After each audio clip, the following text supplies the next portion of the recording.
ملګرو دا د فیسبوک کې څه دغه راغی خو ما ته زموږ یو غړي یوه پرچه رالیږلې ده د امتحان پښتو. نو زه غواړم چې په دې باندې یو څو خبرې وکړم. یو خو دا دی چې په دې کې کوم لومړی سوال دی، اولنی سوال لومړی وړومبی، دا ټول مترادف ټکي دي، لومړی وړومبی اولنی. نو په دې کې اولنی یا لومړی سوال دا دی چې ترهګري چې ده هغه د هغې ذمهدار څوک دي په پښتنو کې. نو په پښتنو کې ترهګري چې ده نو هغه د هغې ذمهدار چې دي نو هغه یو کس نه دی، په هغې کې ډېر کسان دي. او ترهګري، طرحه وایي یرې ته. نو کله چې ټیرریزم یا ترهګري دا ده چې کله په خلکو کې ویره پیدا کیږي نو د هغې دپاره لکه هغه مذهب خلک استعمالوي په لاس راولي، یا هغه چې د اقتصادي د پیسو دپاره یې کوي، یا د سیاسي مقصدونو دپاره کوي. نو په پښتنو کې چې کوم په پاکستان کې پښتانه دي یا په افغانستان کې پښتانه دي نو په هغو کې ترهګري چې ده، ټیرریزم، طرحه، ویره خورول، هغه د پاکستان او د افغانستان چې کوم حکومتونه دي، کوم واکمن دي، د چا په لاس کې چې واک دی نو د هغې د خرابولو دپاره نان سټیټ ایکټرز دې ته وایي چې کوم غیر ریاستي کارکوونکي دي، که هغه دهشتګرد دي یا ترهګر دي یا نور داسې خلک دي چې هغه دې حکومتونو ته شخړې جوړوي، ستونزې جوړوي.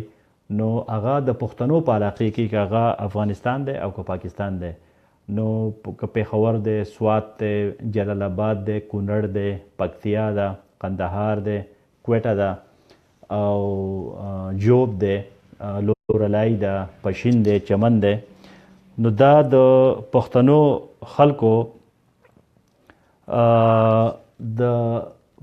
خلکو دپاره دا ترهګري چې ده نو د هغې ذمهوار چې دي هغه ډېر خلک دي. په هغې کې مذهبي خلک هم دي، په هغې کې سیاسي هم دي، په هغې کې پښتانه پخپله هم دي چې پښتانه چې دي نو هغه نوی تعلیم چې دی، جدید تعلیم، هغې ته پښتانه چې دی هغه نه ځي او هغه خلک چې دی هغه د پوهنتونونو نه، د پوهنځو نه لرې ساتي.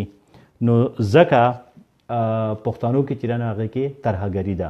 نو د دې ذمهدار چې دي هغه پښتانه پخپله دي، مذهبي تنظیمونه دي او په دې کې سیاسي خلک دي، په دې کې نور هیوادونه دي چې هغه د پاکستان یا د افغانستان دشمنان دي. نو دا ټول خلک دا غواړي چې په پښتنو کې ترهګري زیاته شي. نو دا لومړی سوال دی چې د پښتنو په ځمکه باندې روانه ترهګري چې ده نو په هغې ذمهدار څومره چې دهشتګردي ده یا ټیرریزم دی، د هغې څومره ذمهدار چې تاسو ګورئ نو هغه پښتانه هم دي.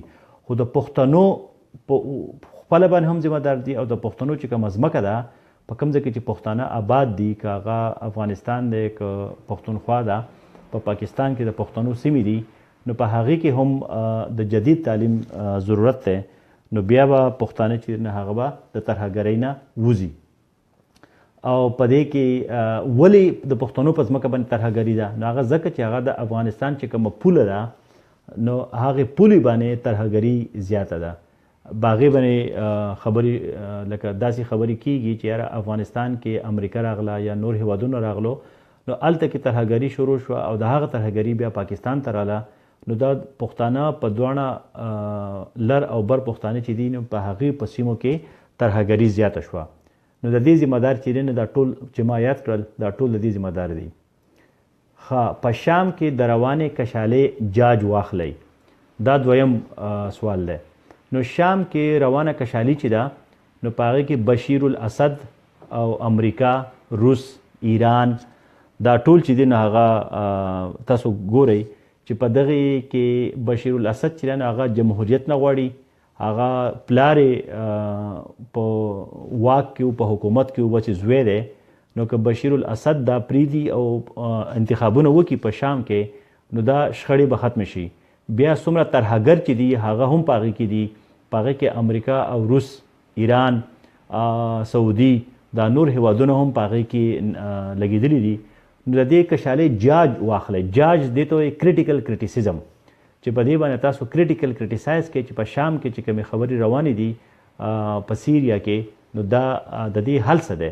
نو د دې حل دا دی چې یو خو د انتخابونه وشي، ووټونه دې وشي، جمهوریت دې راشي او شام والا دې پخپله کښیني او د نورو خلکو د دغه نه دې ځان وباسي، د اثر نه دې ځان وباسي، ځکه چې هر ریاست خپلې مسلې پخپله باندې حل کولی شي.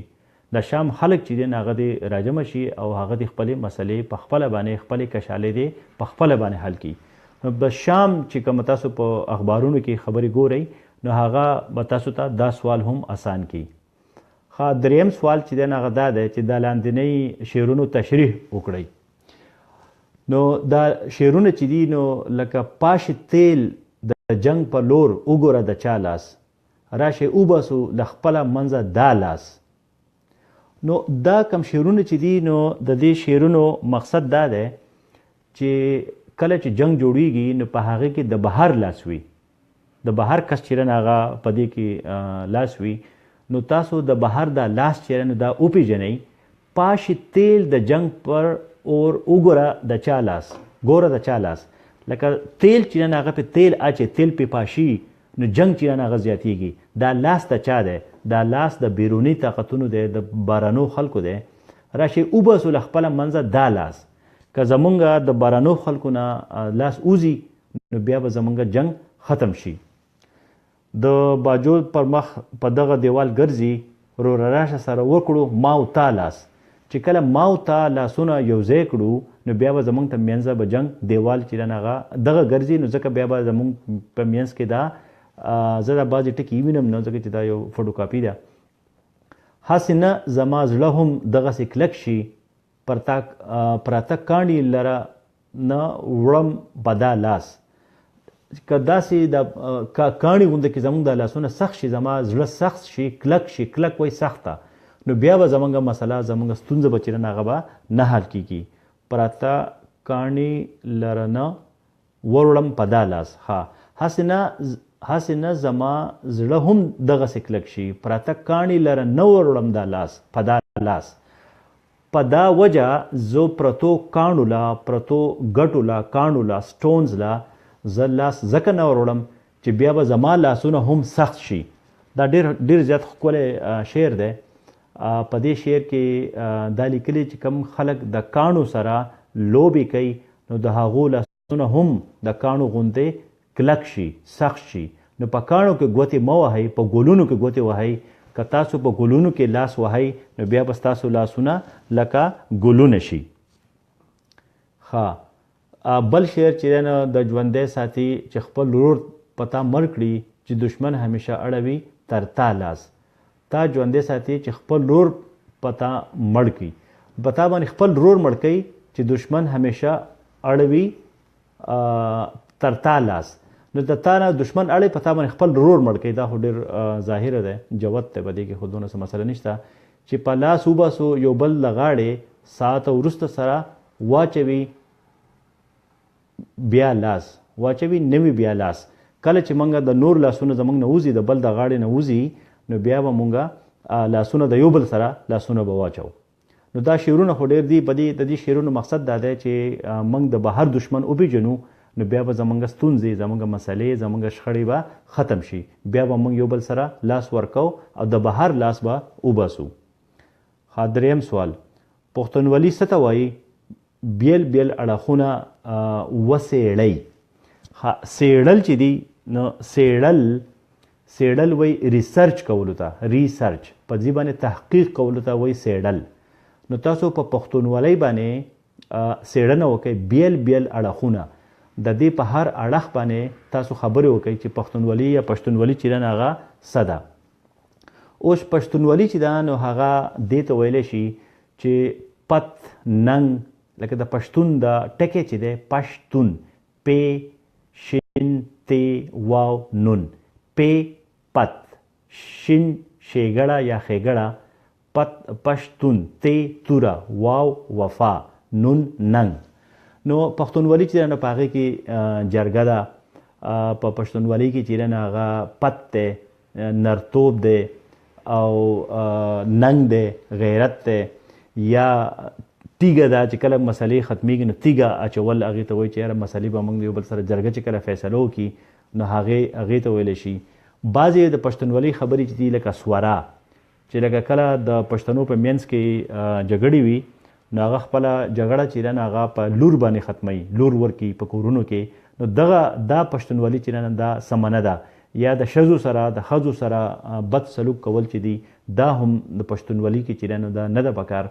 خو نور د پښتونولۍ چې څومره خبرې دي نو هغه لکه ننواتی دی. ننواتی دې ته وایي چې یاره تا سره دشمن راشي نو تو هغه کور ته پرېږدې یا کور ته څوک راشي نو هغې ته ننواتی وایي.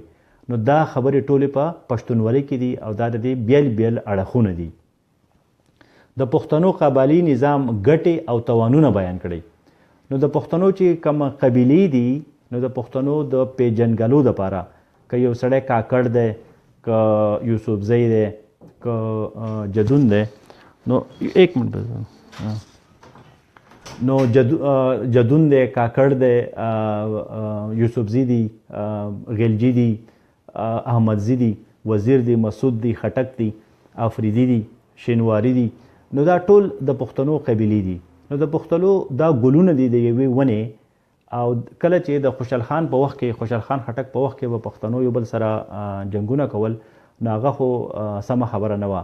اوس پښتانه چې دي هغه قبیلې د یو بل سره جنګونه نه کوي، لکه یوسفزي یا خټک یا افریدي یا شینواري، کاکړ.